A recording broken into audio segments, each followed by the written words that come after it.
오늘 본문 말씀을 보시면 가나안 지역을 점령한 도시들이 나열이 되고 있고, 또 아낙 자손을 비롯하여서 가나안 거민들이 진멸되었다라고 이야기합니다.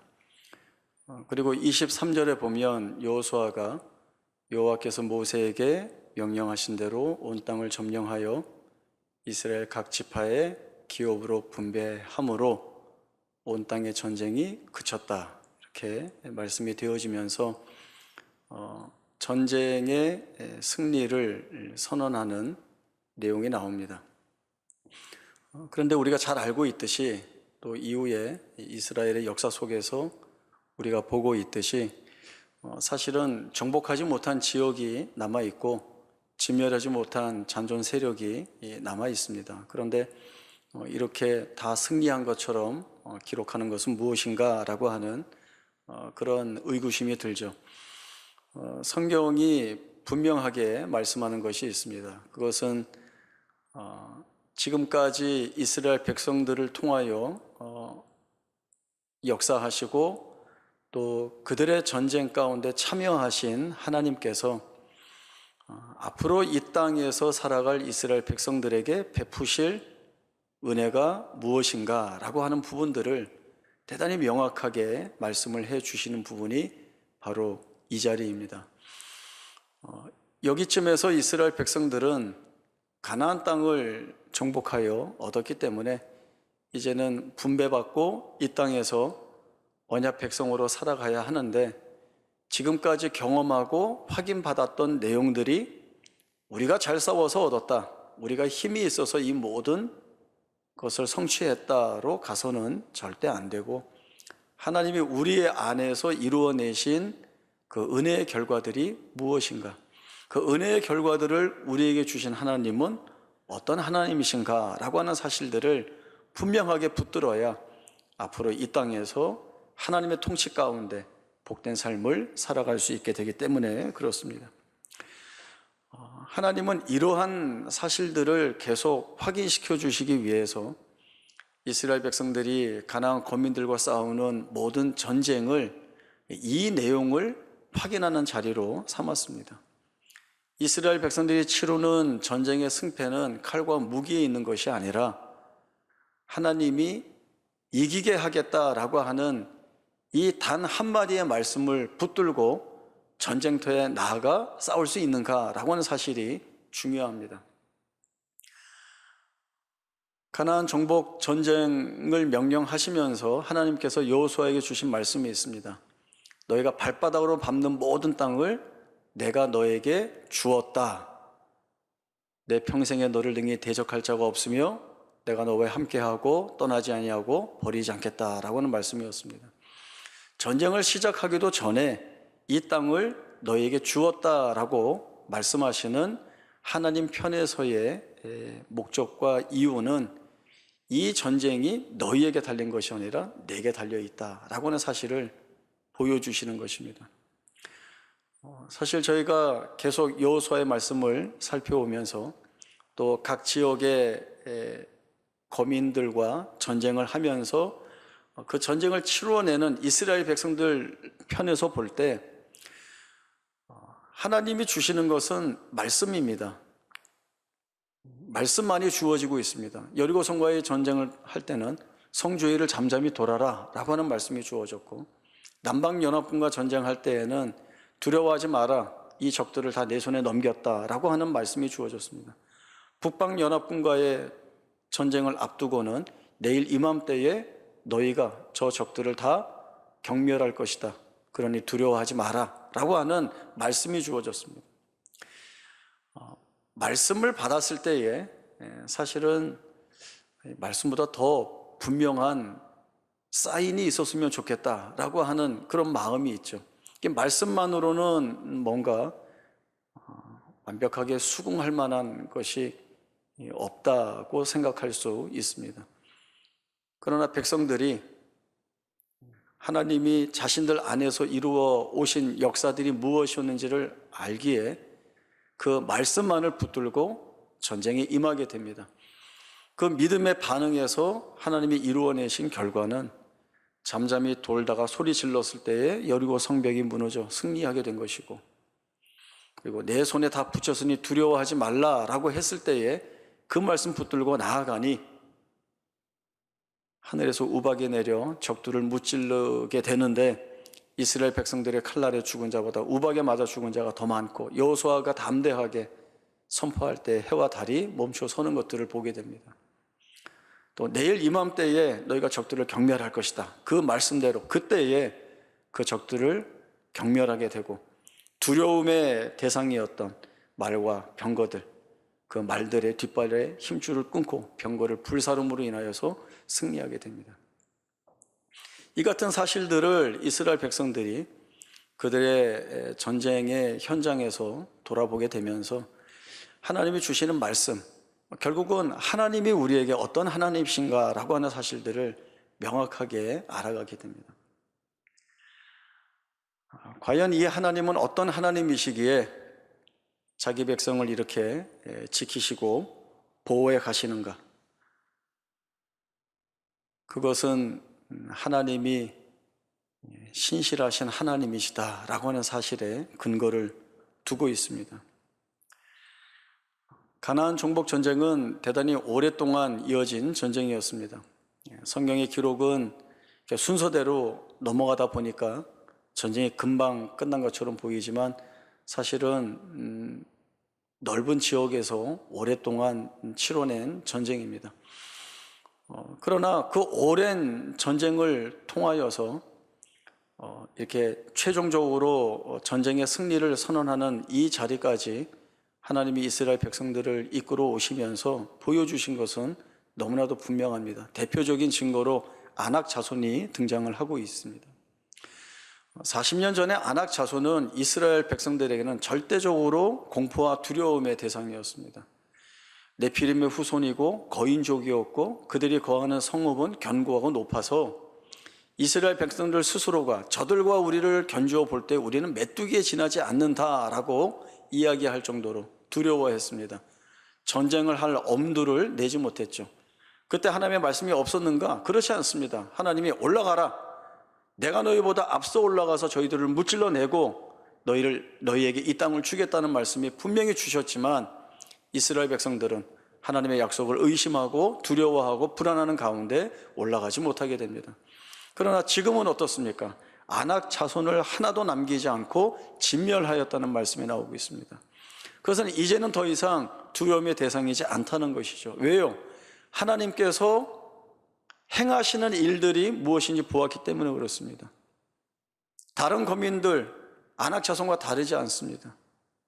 그것은 순전히 하나님의 권위와 능력에 달려있는 것이기 때문에 그렇습니다. 신명기 30장 1절에서 8절까지의 말씀 찾아보겠습니다. 신명기 30장 1절에서 8절까지의 말씀 봅니다.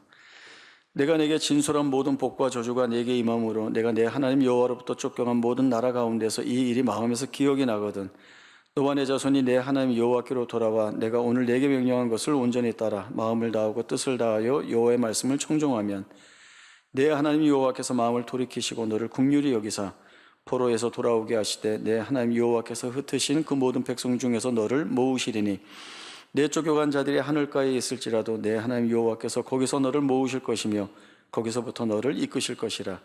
내 하나님 여호와께서 너를 내 조상들이 차지한 땅으로 돌아오게 하사 내게 다시 그것을 차지하게 하실 것이며 여호와께서 또 내게 선을 행하사 너를 내 조상들보다 더 번성하게 하실 것이며 내 하나님 여호와께서 내 마음과 내 자손의 마음에 할례를 행하사 너로 마음을 다하여 뜻을 다하여 내 하나님 여호와를 사랑하게 하사 너로 생명을 얻게 하실 것이며 내 하나님 여호와께서 내 적군과 너를 미워하고 핍박하던 자에게 이 모든 저주를 내리게 하시리니 너는 돌아와 다시 여호와의 말씀을 청종하고 내가 오늘 내게 명령하는 그 모든 명령을 행할 것이라. 신명기 28장에 보면 복과 저주가 대단히 많은 내용으로 나열이 되고 있습니다. 내용은 분명합니다. 하나님 말씀에 순종하면 복을 받을 것이고 불순종하면 저주를 받을 것이다 라고 하는 내용입니다. 그리고 그 뒤에 나오는 신명기 29장에서 갱신하는 모압 평지에서의 언약에 나옵니다.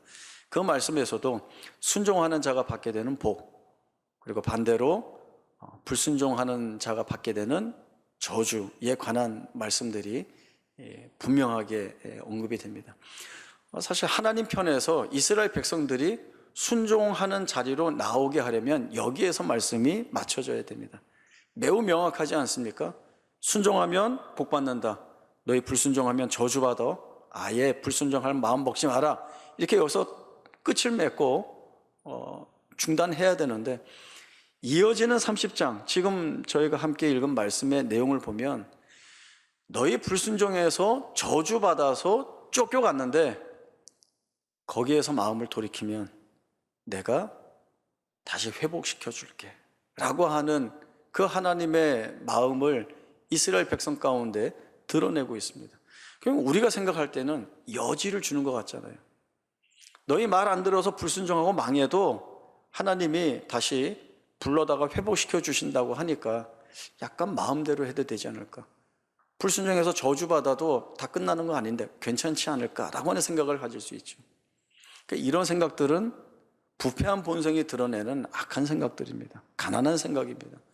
하나님이 얼마나 복되고 부요한 자리로 우리를 이끄시는가에 더 집중하고 마음을 두어야 하는 것입니다. 그러나 하나님이 왜 여기를 열어놓죠? 왜 여기를 말씀하고 있습니까? 신실하신 하나님이시기 때문에 그렇습니다. 자기 백성에게 대하여서 사랑과 자비와 긍휼과 자비를 끊으실 수 없다라는 그 마음을 지니신 하나님이시기 때문에 이 말씀을 주시고 있습니다. 너희가 불순종해서 저주를 받아 쫓겨간 나라에서 이 일이 생각이 나거든. 어떤 일입니까? 하나님께 순종하면 복을 주신다고 했는데, 하나님의 언약 백성으로 회복되어 그 하나님과 함께 교제하며 그 통치의 기쁨들을 누리게 하시겠다고 했는데 라고 하는 것이 마음에서 기억이 나면, 이것은 뭐 어렴풋이 기억나거나 불현듯 기억나는 것이 아니라 하나님이 주신 그 약속의 말씀에 자신의 모든 것들을 다 담아서 청종하겠다는 결심이 설 때 하나님은 찾아가시겠다는 겁니다. 너희가 하늘가에 쫓겨갔더라도 거기로 내가 너희를 찾아가겠다, 흩으신 자리에서 너희를 모을 것이며 너희를 이끌 것이다 라고 하는 하나님의 말씀이 주어지고 있습니다.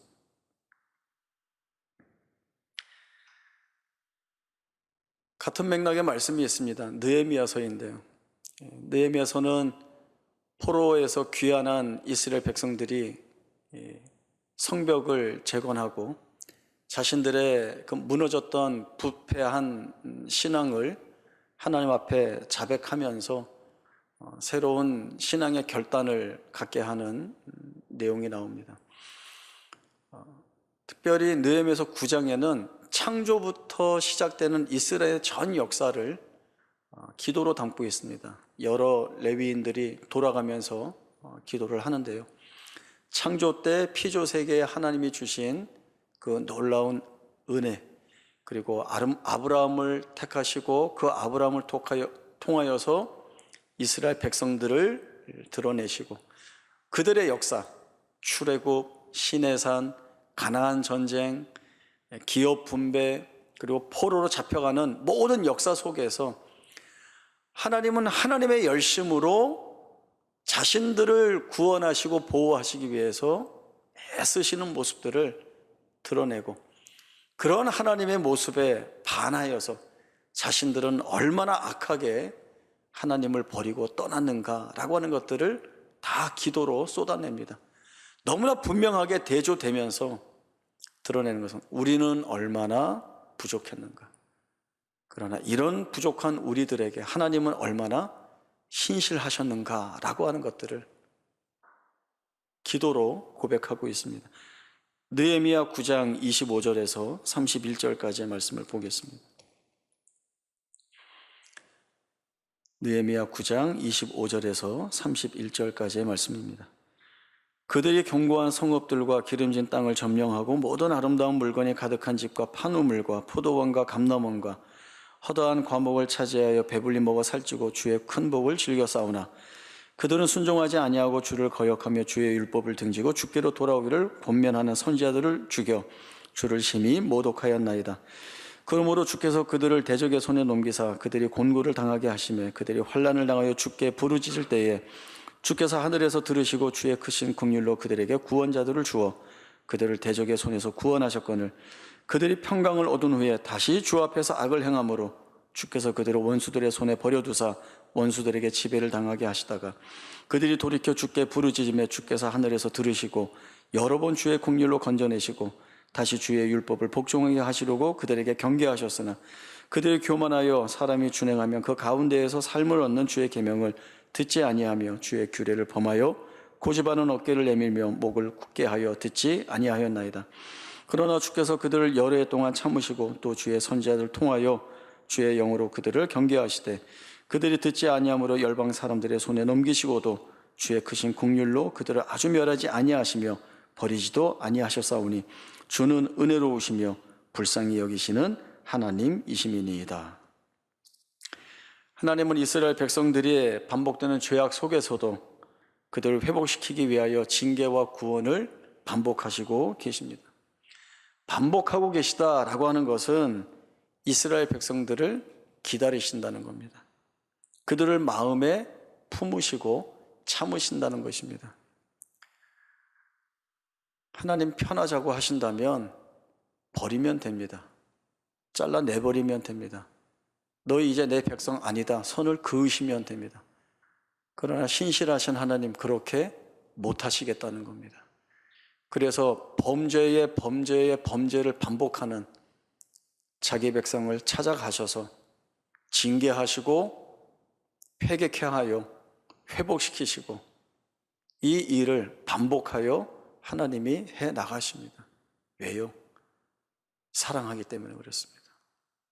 사랑하기 때문에 버릴 수가 없어서 이 일을 하나님이 하고 계시는 것입니다.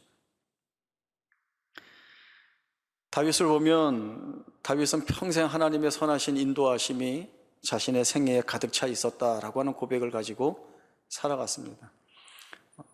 다윗에게 하나님은 어린 목동인 자신에게 찾아오셔서 이스라엘의 왕으로 기름 부으신 하나님이시고 또 골리앗과 대적할 때에 너는 칼과 단창으로 내게 나오지만 나는 만군의 여호와의 이름으로 나아간다라고 할 때 그 다윗에게 힘을 주셔서 승리하게 하신 하나님이십니다. 다윗의 전 생애에는 이러한 하나님의 은혜로우신 인도하심이 녹아있기 때문에 다윗은 항상 이 하나님 앞에서 겸손하게 자신을 낮추고 감사하는 마음을 가지고 살아갑니다. 그런 다윗이 이 일을 결심합니다. 하나님이 거하실 성전을 내가 건축해야 되겠다. 그러나 하나님은 허락하시지 않습니다. 왜 허락하시지 않을까요? 아주 큰 의미가 이 안에 담겨 있습니다. 사무엘하 7장 1절에서 9절까지의 말씀 찾아보겠습니다. 사무엘하 7장 1절에서 9절입니다. 여호와께서 주위의 모든 원수를 무찌르사 왕으로 궁에 평안히 살게 하신 때에 왕이 선지자 나단에게 이르되 볼지어다 나는 백향목 궁에 살거늘 하나님의 궤는 휘장 가운데에 있도다. 나단이 왕께 아뢰되 여호와께서 왕과 함께 계시니 마음에 있는 모든 것을 행하소서 하니라. 그 밤에 여호와의 말씀이 나단에게 임하여 이르시되 가서 내 종 다윗에게 말하기를 여호와께서 이와 같이 말씀하시되 내가 나를 위하여 내가 살 집을 건축하겠느냐. 내가 이스라엘 자손을 애굽에서 인도하여 내던 날부터 오늘까지 집에 살지 아니하고 장막과 성막 안에서 다녔나니 이스라엘 자손과 더불어 다니는 모든 곳에서 내가 내 백성 이스라엘을 먹이라고 명령한 이스라엘 어느 지파들 가운데 하나에게 내가 말하기를 너희가 어찌하여 나를 위하여 백향목 집을 건축하지 아니하였느냐고 말하였느냐. 그러므로 이제 내 종 다윗에게 이와 같이 말하라. 만군의 여호와께서 이와 같이 말씀하시기를 내가 너를 목장 곧 양을 따르는 데에서 데려다가 내 백성 이스라엘 주권자로 삼고 내가 가는 모든 곳에서 내가 너와 함께 있어 내 모든 원수를 내 앞에서 멸하였은즉 땅에서 위대한 자들의 이름같이 내 이름을 위대하게 만들어 주리라. 하나님은 다윗에게 묻습니다. 내가 나를 위하여 살 집을 건축하겠느냐? 이것은 건축해라 마라의 문제가 아니라 누가 무엇을 짓느냐가 훨씬 중요한 내용입니다. 사실 다윗의 그 마음은 귀하고 복됩니다. 조금 쉽게 요즘식으로 표현하자면 하나님께서 다윗에게 내 마음만 받을게 라고 말씀을 주시죠. 그러나 그 뒤에 주시는 말씀, 너가 나를 위하여 하는 것이 아니라 내가 너를 위하여 한다. 이것이 훨씬 중요한 내용입니다. 하나님께서 다윗을 위하여 하신다는 겁니다. 위대한 사람들의 이름처럼 내가 너를 위대하게 만들어 주겠다는 겁니다. 내가 그런 하나님입니다. 하나님의 신실하심은 변함이 없습니다. 하나님께서 여호수아에게 강하고 담대하라, 두려워하지 말고 놀라지 마라, 내가 어디로 가든지 너와 함께 하겠다라고 하는 말씀을 주십니다. 사실 이 말씀에서 우리 마음에 이렇게 번뜩 다가오는 것은 강하고 담대하라라고 하는 말씀입니다. 그러나 이 말씀을 더 깊이 묵상을 해보면 내가 어디로 가든지 내가 함께 하겠다라고 하는 이 약속의 말씀이 사실 우리에게는 대단히 큰 은혜의 의미가 있지 않겠는가라는 생각들을 해보게 됩니다. 이 말씀을 보면 하나님을 사랑하는 자, 곧 그의 뜻대로 부르심을 받은 자에게는 모든 것이 합력하여 선을 이룬다라고 하는 로마서 8장의 말씀이 이렇게 겹치게 됩니다. 이 말씀에서도 모든 것이 합력하여 선을 이룬다라는 것, 모든 것, 여기에 아주 중요한 내용이 있습니다. 우리는 좋은 길로 갈 때 좋은 것으로, 큰 것으로, 힘 있는 것으로 이런 것들이 선한 결과들을 만들어내는 것이 아닌가라는 생각들을 해보게 됩니다. 그러나 하나님은 그렇게 일하시지 않는 분이죠. 모든 것이 합력하여, 혹 내가 실패 가운데 빠져 있더라도, 절망 가운데 빠져 있을 때라도, 낙심하여서 아무것도 못하는 자리에 있다 할지라도 그 모든 것들을 다 합력해 하여서 선으로 이끌어내실 수 있는 분이 하나님이시다라고 하는 겁니다. 그러면 내가 어디로 가든지라고 하는 것도 마찬가지입니다. 승리하는 자리, 많이 차지한 자리, 무엇이든 할 수 있는 자리에서만이 하나님이 함께 하시는 것이 아니라 내가 지는 자리에서도, 저주의 구덩이 같은 자리에서도, 진흙 같은 곳에 빠져 있어도 하나님이 거기 찾아오셔서 나와 함께 하실 때에 내가 두려워하지 않을 수 있고 강하고 담대할 수 있다라고 하는 것이 하나님이 우리에게 주시는 약속의 말씀입니다. 이 약속이 우리에게 주어졌기 때문에 지금 우리의 눈에 걸리는 현실들, 아무것도 할 수 없는, 그 무엇도 기대할 수 없는, 여기서는 다 망했어 라고 하는 것, 이제는 더 이상 어떠한 선한 것도 생각해 볼 수 없는 그런 자리에 있다 할지라도 내가 어디에 있든지 모든 것이 합력하여 우리 안에서 역사를 이루어내시는 하나님이 일하실 것이다 라고 하는 이 하나님의 약속은 불변하다라고 하는 것입니다. 이 하나님이 일하실 때에 바로 우리가 사실은 버렸으면 좋겠는 그 자리, 떠났으면 좋겠는 그 자리, 있지 않으면 좋겠다고 하는 그 자리에서 하나님은 은혜의 것을, 감사의 것을, 그리고 소망하는 것들을 분명하게 만들어내시고 그것으로 인하여서 우리의 입술을 통하여 하나님 위대하시다, 신실하시다라고 하는 찬송을 하게 하실 것입니다.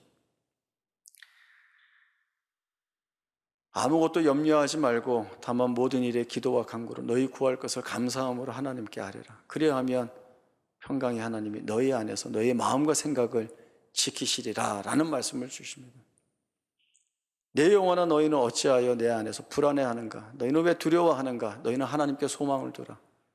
그가 나타나 도우심으로 내가 여전히 찬송하리로다 라고 하는 이 믿음의 선진들의 귀한 고백이 오늘 우리가 할 수 있는 고백으로 우리의 삶에 풍성하게 채워져 있습니다. 우리의 눈에 걸려서 한계를 짓는 것에 하나님 그 안에 갇히시지 않습니다. 우리가 의심하고 두려워하는 것들에 하나님 묶이지 않습니다. 하나님이 이루어내는 놀라운 일들을 우리가 충분히 이 자리까지 경험해 왔고, 그리고 앞으로의 모든 삶에서도 이 약속 안에서 행하실 하나님의 은혜들이 있음을 저희가 붙들어야 합니다. 에베네셀의 하나님, 여기까지 인도하신 하나님이십니다. 그 하나님 동일하게 일하실 것이고 역사하실 것이니 우리에게 맡겨진 삶의 자리, 거기가 어떠하더라도 두려워하는 마음보다는 하나님이 주시는 말씀, 그리고 그 말씀을 주시는 하나님이 내게 어떤 하나님이셨는가를 돌아보면서 하나님 붙들고 나아가겠다는 담대한 믿음 있는 고백이 오늘 이 말씀 통하여 우리가 하나님께 드리는 기도가 될 수 있기를 바랍니다. 기도하겠습니다.